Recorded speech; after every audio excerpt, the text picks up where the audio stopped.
या good evening. बस. Thank you sir.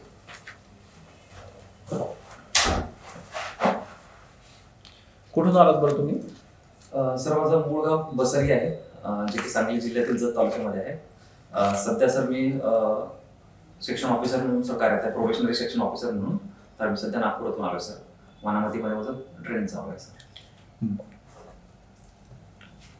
कसं बरं नागपूरचं वातावरण सध्या? किती टेम्परेचर आहे सर? टेम्परेचर तरी 15 डिग्री सेल्सिअस पर्यंत असावं सर. बरं. सो सांगलीचे तुम्ही आहात. हां सर. काय डिफरन्स आहे बरं नागपूर आणि सांगली, काय वाटतं तुम्हाला? सर नागपूर तसा भौगोलिक फरक म्हणजे नागपूर तर महाराष्ट्राच्या पूर्वेला आहे. तिथे जे एन्व्हायरमेंट आहे म्हणजे उन्हाळा कडक असतो, पाऊस पण जास्त येतो, हिवाळा पण कडक असतो. कम्पॅरेटिव्हली सांगलीमध्ये जे एक्स्ट्रीमिझम आहे जे म्हणजे एन्व्हायरमेंटचं एवढं जास्त जाणवत नाही. बरं. तुम्ही सांगितलं तुम्ही सेक्शन ऑफिसर या पदावर तुमची नियुक्ती झालेली आहे, बरोबर? येस. तुम्हाला आता कुठलं पद हवं आहे बरं? सर मी डेप्युटी कलेक्टर या पदासाठी प्रयत्न करत आहे. ओके, डेप्युटी कलेक्टर का बरं? सर डेप्युटी कलेक्टर हे तर एक राज्यसेवेतील एक सर्वोच्च पद आहे आणि त्याचबरोबर सर डायव्हर्सिटी ऑफ वर्क खूप जास्त आहे सर या पदांमध्ये म्हणजे या पदावरती कार्यरत असताना ही गोष्ट मला आवडतं. बरं. पक्षी मित्र संमेलन झालं बघा सांगलीमध्ये, माहिती आहे तुम्हाला? सध्या सर रिकॉल नाही. बरं, ठीक आहे.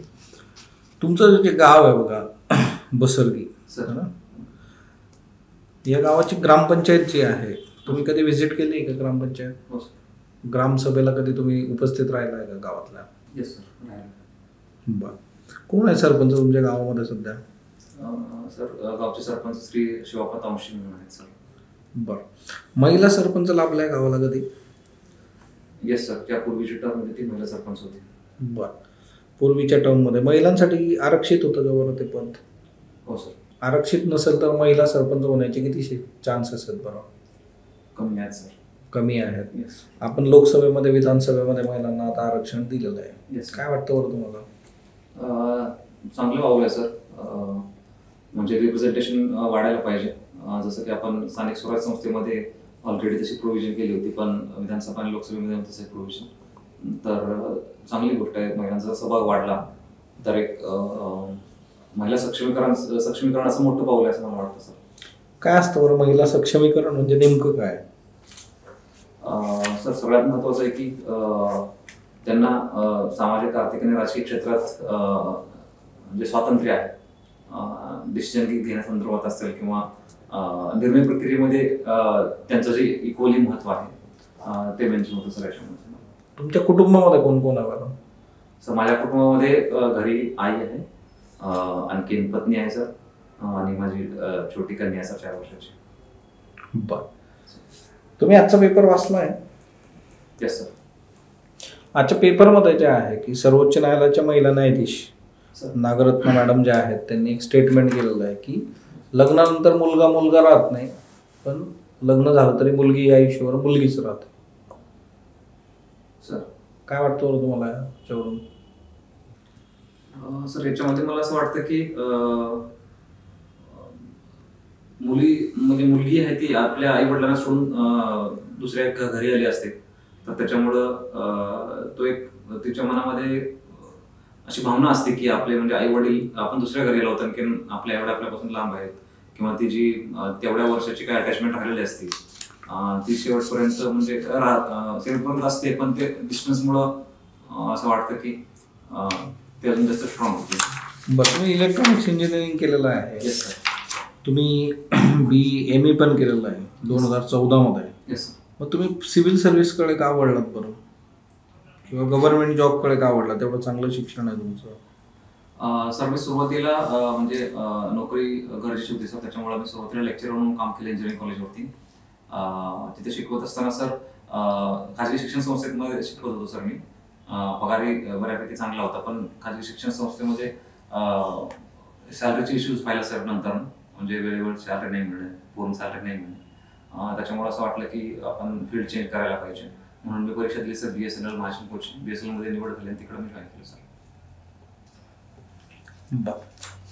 म्हणून BSNL मध्ये पण होतात. Yes, तो जॉब का क्विट केला तुम्ही? मॅडम BSNL मध्ये म्हणजे काम करत असताना क्विट करायचा स्पेसिफिक रिझन म्हणजे कामाचा तोचपणा आणि करिअरमध्ये मॅडम पुढे जात असताना मला सिव्हिल सर्व्हिसेसचे जॉब प्रोफाईल्स किंवा इथे अपॉर्च्युनिटीज जास्त बेटर वाटल्या कम्पॅरेटिव्हली. त्यासोबत म्हणजे लोकांच्या बरोबर काम केल्याचं एक समाधान वेगळं असतं, म्हणजे डायरेक्टली आपण लोकांमध्ये काम केलेलं एक समाधान वेगळं असतं. हा एक फॅक्टर आहे. BSNL जे आहे ते खाजगी इतर ज्या कंपन्या आहेत, दूरसंचार कंपन्या, त्यांच्या स्पर्धेमध्ये एवढं मागं का पडलं? तुम्हाला काय वाटतं त्याचे कारण? मॅडम BSNL म्हणजे टाइमली अपडेट नाही झाली विथ रिस्पेक्ट टू टेक्नॉलॉजी. त्यामुळे टेक्नॉलॉजी अपग्रेड करू शकलो नाही, जसं की प्रायव्हेटवाले लगेच स्विच झाले as per the requirement, as per the demands. Number एक. दुसरी गोष्ट जशी जे कोणत्याही गव्हर्नमेंट संस्थेच्या ज्या प्रमुख समस्या असतात, टॅपिझम असेल, स्लो डिसिजन मेकिंग असेल, पॉलिटिकल इंटरफरन्स असतात, त्या गोष्टी पण BSNLला त्यासोबतच आहेत आणि तीच कारण आहेत म्हणून असं. बरं. ENTC जे तुम्ही केलं BE, कॉलेज कुठलं होतं ते?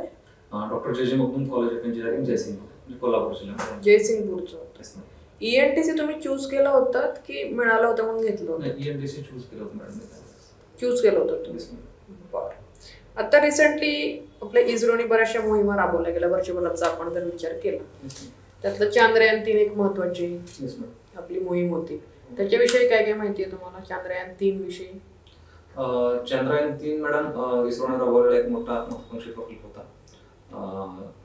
त्याच्यामध्ये चंद्राच्या दक्षिण ध्रुवावरती आजपर्यंत कोणत्याही देशाने तिथे कोणत्याही देशाने यान पाठवलं नाही, कारण तो एक म्हणजे ब्लॅक साईड आहे चंद्राची, जी बाजू आपल्याला दिसत नाही आहे. आणि तिथं यान उतरवायचं एक म्हणजे इट्स व्हेरी डिफिकल्ट की तिथं यान उतरवण्याचं ते कौशल्य किंवा जी सिस्टम तयार करावी लागते ती इस्रोने पार पडली खूप छान. त्याच्यामध्ये मॅडम एक त्याचे कंपोनेंट्स कुठले कुठले होते सांगते? मी त्याच्यावरती शिकतो.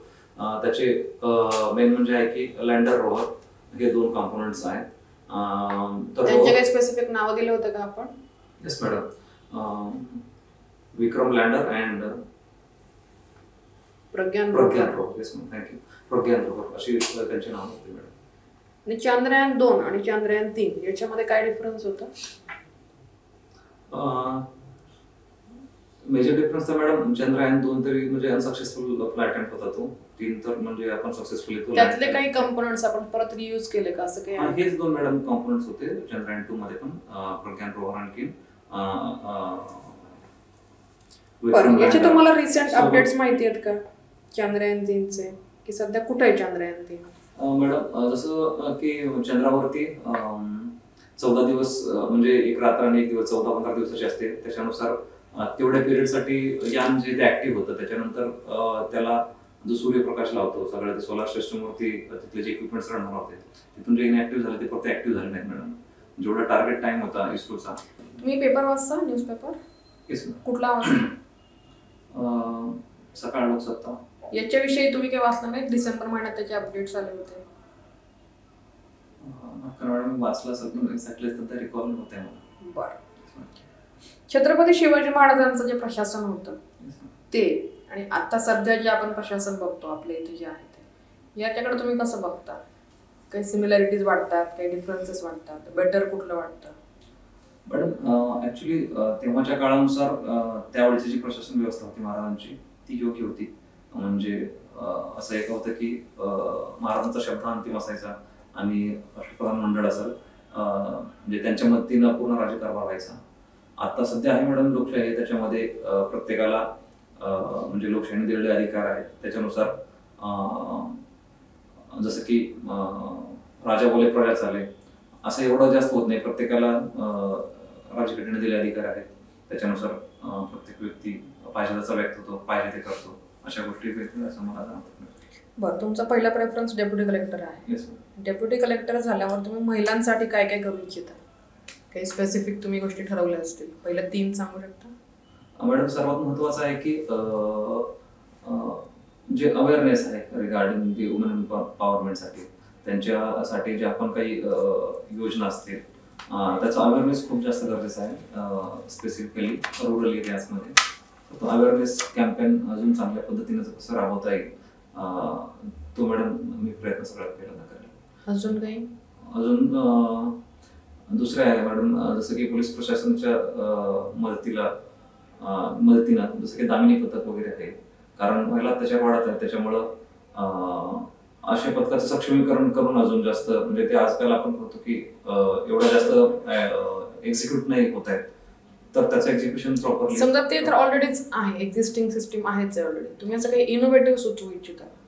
नाही मॅडम, मी नक्कीच याच्यावरती विचार करेल. तुमच्या ज्या पत्नी आहेत त्या जॉब करतात का? Yes madam. कुठे? त्याही सध्या पोलीस उपअधीक्षक पदाचं प्रशिक्षण घेत आहेत. बरं, त्यांचंही सिलेक्शन झालेलं आहे? Yes madam. बरं. आणि मग आता तुमचं दोघांची वेगवेगळ्या ठिकाणी पोस्टिंग होईल after probation period. Yes madam. मग तुम्ही फॅमिली लाईफ कसं बॅलन्स करणार मग? मॅडम ऍक्च्युली प्रशासनामध्ये येतानाच आम्ही ठरवलेलं की आम्हाला याची कल्पना होती की ज्यावेळेस प्रशासनामध्ये काम करत असतो महाराष्ट्रात त्याची पोस्टिंग कुठेही होऊ शकते, त्याच्यामुळे ती एक मॅच्युरिटी मी पहिल्यापासून अंडरस्टँडिंग पहिल्यापासून ठेवलेली आहे पहिली.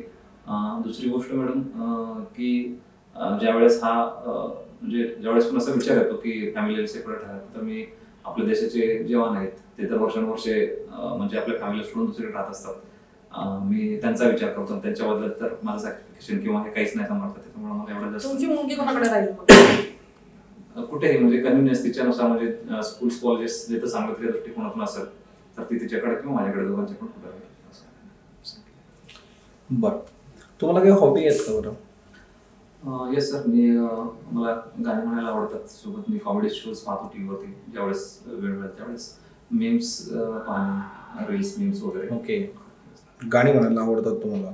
कुठली बरं, हिंदी मराठी कुठल्या प्रकारची? हिंदी मराठी कोणती, असं स्पेसिफिक म्हणजे शास्त्रीय संगीत किंवा असं काही नाही. बरं, आम्हाला ऐकू शकता 4 ओळी एखाद्या गाण्याच्या? येस नक्कीच, ऐका बरं.